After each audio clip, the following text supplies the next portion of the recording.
Ladies and gentlemen, welcome back to another Bitcoin video. We're going to be answering a question that I wanted to answer for a long period of time. The question is simply this: will there be a macro correction on Bitcoin before the halving? Now, if you've looked at Twitter, if you've looked at YouTube, you'll see countless analysts, right? I call them clowns, but they call themselves analysts, who say there is a pre-programmed macro correction that needs to occur before the halving on Bitcoin, because we've seen it apparently in every other cycle. Now, this is simply incorrect.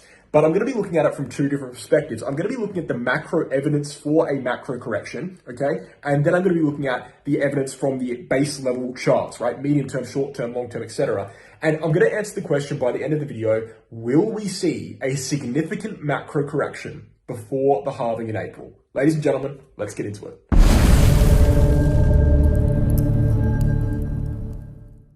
All right, guys, before we get into the content today, go to Telegram and check out this information and results group for our VIP group chat on Telegram, where we trade altcoins multiple times a week. We also have a 24/7 group chat, which is basically where we discuss the market, discuss charts 24/7, discuss Bitcoin moves, discuss the VIP trades. If you're interested in trading altcoins, making money on altcoins, this is the place you can do it. There's a trial you can gain access to. There's also the PDF of all of the trading results I've had for full transparency. Check that out if you're interested. Guys, without further ado, let's get into the content.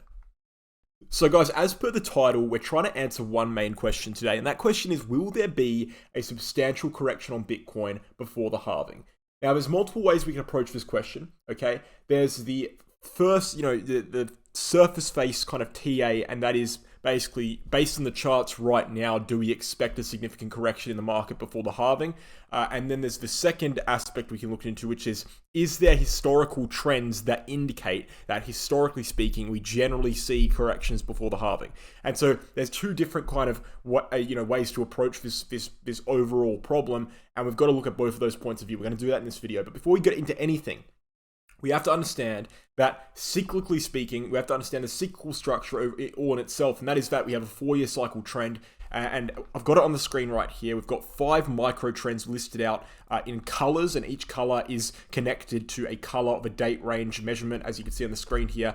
Overall, this all brings us towards a very concrete trend, which is that every 4 years we see a bull market on Bitcoin, every 4 years we see a bear market on Bitcoin, and in between we see 2 years roughly of consolidation and slow accumulation. That's the 4-year cycle trend. And the halving is what kicks off a new cycle. If a halving really kicks off a new bull market, the next halving we're going to see is actually over here in April. This is the white line over here, April 2024. So next year, around 5 months from now, that is the next halving. So realistically, as per the 4-year cycle trend, at the halving or around the halving or just after the halving, we should start to see some very bullish price action on Bitcoin. If not before then, we've already seen a 140% gain from the lows, really, or something like that. But the point is, that's when the actual bull markets should really start to kick off. That's what we've seen historically. So the halving is a very important thing. And so the question, as I said before, the main question of this video is: will we see a correction before the halving? Now, as I said, there's two ways we can approach it. We're going to start with way one. And way one is just looking at short-term TA at a surface level without taking into consideration any macro trends, any macro factors. That's what we're going to start with. So from a short-term TA perspective, we can look into it right now. We can come to an overall conclusion. I'll just brush through some charts with you here. I don't want to spend too much time on it because the short term, as I've said before in previous videos, is quite uncertain right now. Unfortunately, we still don't have a concrete market pattern. I know right now I've got on the screen some sort of ascending channel formation, which is a bearish formation, which does actually suggest we'll see a correction at some point. But overall, we've only seen 2 retests of the top line and 2 retests of the bottom line. So overall, this is actually an invalid formation at this point in time. Nothing has been validated in that regard. But there is no denying, with that said, there's no denying that the TA is leaning bearish on the short and medium term. We've got a very unsustainable upwards trend here. We've seen a bounce from the low here, the most recent low, where the trend reversed at 24.9K. We've seen like a 41% bounce or something like that. Let me actually measure it properly. Something like a 44% bounce without any significant correction at all. In fact, the most significant correction we saw during that move up was just about 6%. So we are very much due for a correction. And if we're looking at things like RSI, we've obviously got this RSI support line down here, which we could come down for a retest on a correction. So a correction would be healthy. We've got very, very clear bearish divergence in the RSI with, lower highs and higher highs in the price chart, lower highs in the RSI. So there's very, many indicators. Again, we can look at volume. There's more. Let's bring up the volume right now and just show you one more thing here before we move onwards. The volume shows us that we're seeing, unsustainable decreases in volume, even though the trend is continuing to the upside, meaning that this uptrend is still there. The bulls still have the momentum, but they're losing the buying pressure, and eventually it will flip back to bearish control. So there's no denying at all that the medium term and short term is bearish for Bitcoin. Now, the longer term is actually very bullish for Bitcoin. And that's where the difference comes in. Because if you look at the longer term chart, what have we actually done? If you really simplify what's happened over the last year, basically over the last year, what have we done? Well, we went from the low, right, in November, and we attacked all the way upwards, and we attacked relentlessly this green box. 3 separate attacks that I just circled there. And essentially, those 3 separate circles represented 3 separate pushes against major resistance zones. And the major resistance zone we're talking about here is the major resistance zone that divided, the bull market zone that I just circled from the bear market zone. We finally managed just, 2 or 3 weeks ago to break above that green box and get decisively back into the bullish price range. So after months and months and months, in fact, after testing it from April this year, we finally broke through around almost 6.5 months later in October to the upside from something that it resembled something like a W formation, right? A double bottom formation. That's not something that is bearish, and that's not something you generally see fail, right? This breakout is very unlikely to result in a drop back down below this green box. Imagine how ridiculous that would look in the price chart. It just doesn't make sense for us to do that unless some major catalyst occurred, such as, an ETF denial or something like that. Sparing anything from a macro perspective in terms of news, in terms of black swans, there's no real reason why Bitcoin would have to go downwards after relentlessly retesting this level. We finally broke it to the upside. Why would we drop back below it now? What is the narrative? There'd have to be some sort of shift in the narrative. So my point is this, from a TA perspective alone, because realistically, right, we can't actually predict black swan events. That's why they're called black swan events. If they were predictable, there wouldn't be black swans, okay? So we can't predict black swan events. So it's almost not relevant to us. We can't take it into consideration because it's basically gambling. So we have to take into consideration what we see in the charts. And what we've seen on the charts in the long term is a definitive push above 32K after months and months and months of trying to get back above it. And that seems very likely to hold at this point. So if Bitcoin was to see a correction, realistically, it wouldn't go lower than 32K. Or at least, something like 30 to the same region, something like that. So it would be like a 10% correction at the absolute maximum. Now, this is where I'm answering this first question here. When people say we need to see a significant correction before the halving, which a lot of people are making the claim of, as I mentioned in the introduction, when people say that, they're not talking about a 10% correction. They're talking about 30, 40, 50%.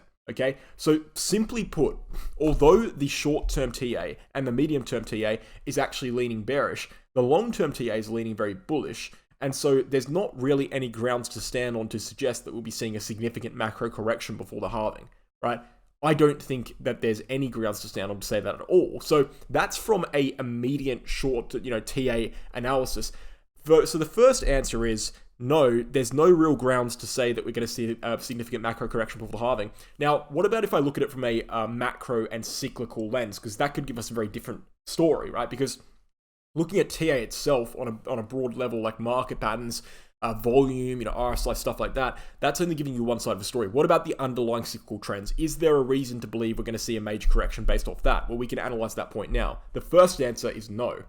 So all we need to do to answer this question, is a pre-halving, between the bottom and halving correction pre-programmed. All we need to do is look at the previous bottom to halving period. So between these yellow lines here in 2015 to 2016, we can see it was almost always upwards. There was no real correction. Yeah, but there was a period where we slowed down, but it wasn't a correction at all. We just went upwards the whole time. So there was actually no correction in that cycle there. And in 2018, 2019, yes, there was a significant correction. So we went upwards massively. We saw a significant correction. It was exacerbated by COVID. It wasn't meant to be that deep, but we did see a significant correction. But the thing is, that's it. Those are the only previous cycles I've seen in this part of the cycle, right? We're in a pretty unique part of a cycle because we're between the bottom and the halving. Now, we've seen 3 full bull markets, okay? Bull market over here, here, and here. We've seen 3 full bear markets. Bear market here, here, and here. But we've only seen, historically, 2 bottom to halving periods. We've only seen 2 middle of the cycle periods before. So we don't really know what's going to happen here because you need 3 data points to make a mathematical trend, and we've only seen 2. So how can we be confident in any theory whatsoever? That's the simple answer. But look, if we're taking 2019 to 2020 at face value, then yes, we can expect it. But the problem with that is, first and foremost, that's not a trend. Okay, the problem is with taking 2019 to 2020 and saying it's going to happen again, is that's not a trend, so it's not based on anything, so it's speculative, so it's meaningless to us. And secondly, we already saw massive similarities to 2018, 2019, and they didn't play out. What do I mean by that? I mean that we saw already a rounding bottom. We saw 1, 2, 3 moves to the upside before a correction. You know, we saw this happen. We saw a rounding bottom. We saw 1, 2, 3 major moves to the upside. That was meant to be a correction there. It didn't result in a correction. We saw, you know, the same structure overall with the 50 SMA and the 200 SMA on the 3-day chart, where we had that death cross that led us to go downwards. Okay, death cross that led us to go downwards.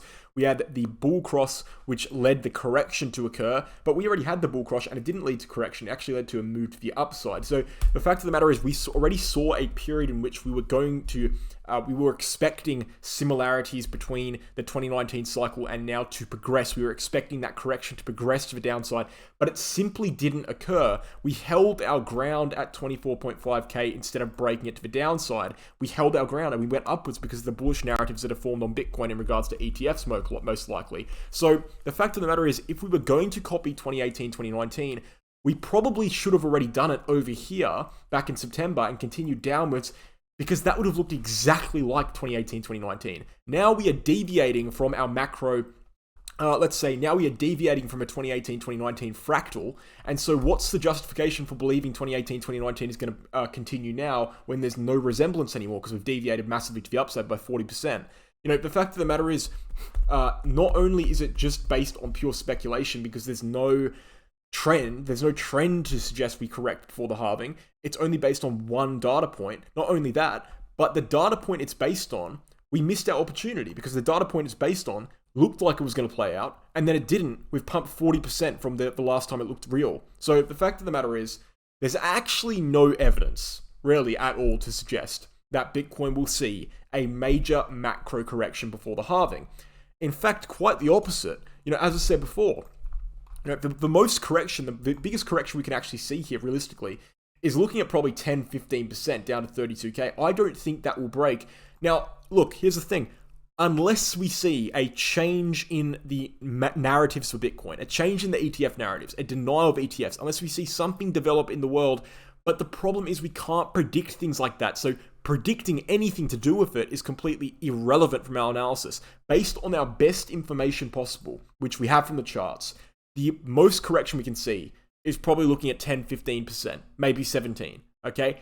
And that's not really what people mean when they mean macro correction before the halving. So I would not say, to conclude, I would not say that there is any sufficient evidence to be expecting a macro correction before the halving. Now, I certainly am of the opinion that Bitcoin will see a short-term pullback at some point, but I don't think it will go as deep as a lot of people are expecting. I think there's been a reoccurring trend in the market where the bears, the people who are in denial that the bottom is in, are just constantly calling for low and lower and lower prices. Guys, can I just break reality to you real quick? The fact of the matter is, the bottom was placed literally 1 year ago. Literally 350 something days ago, the bottom was placed. We are up from the bottom, roughly 131%. All right, the bottom is in. All right, I'm sorry to break your reality. The bottom is in. That's just the hard, cold truth. If we go down to a new low, we need to drop roughly 56%, okay? And that will probably take us a very long period of time to do, and I don't really see any narrative that would bring us down that far. That would break every single cyclical structure Bitcoin has. Predicting new lows at this point is a waste of time. I don't think that predicting a macro correction is sustainable, substantiated by the data either. I certainly do think that being short-term bearish is substantiated by the TA, but at this point, I think the cyclical trend is prevailing, and I think overall Bitcoin is long-term bullish. We've also seen, for example, the total cryptocurrency market cap finally break above its red resistance box that was acting as resistance for such a long period of time. It took a couple weeks more than Bitcoin, but overall we have finally broken above that, and that's another piece of good news in the macro perspective. I just find it hard to take the macro bearish argument seriously right now. It looks like they're constantly grasping at straws.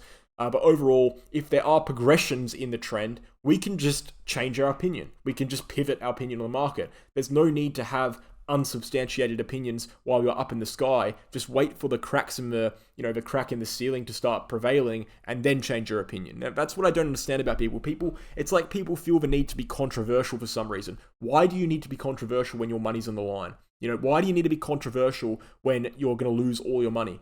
Wouldn't you just wait for the data? This is what we did when we flipped bullish. I was predicting a Q4 bottom in November last year. Over and over and over again throughout the entirety of the job, I was saying Q4 bottom, Q4 bottom, Q4 bottom. We finally saw the low here in November. I said, guys, that's probably the low, but I'm not buying yet. And I only bought when this range was broken, because that's when the evidence suggested it was bullish. It should be the same thing to the downside. When you break a macro level, such as 32K, then you can start to be bearish. Why are you bearish when we're in the sky? It doesn't make sense. Make sure that every single decision you make in the market is substantiated by data. Otherwise, you may as well go and put your money on the roulette table. Literally. Guys, thank you for watching the video. I hope you enjoyed it.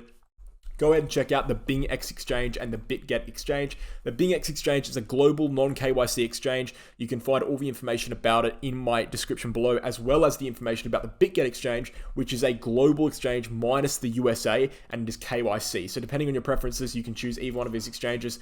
Both have the same rewards with my referral link, 15% trading fee discount, as well as exclusive reward center for USDT bonuses at various points in time for completing various tasks. So go ahead and sign up using my referral link below. And then if you're interested in learning how to become a trader, you can check out the Become a Trader 10-unit course from the Crypto Academy. All the information's on the website. Check it out. We've got unit topics on there. We've got the blurb describing what the course is, as well as our email address on that website there as well. So guys, thank you for watching. I hope you enjoyed the video, and I'll catch you in the next one. Cheers.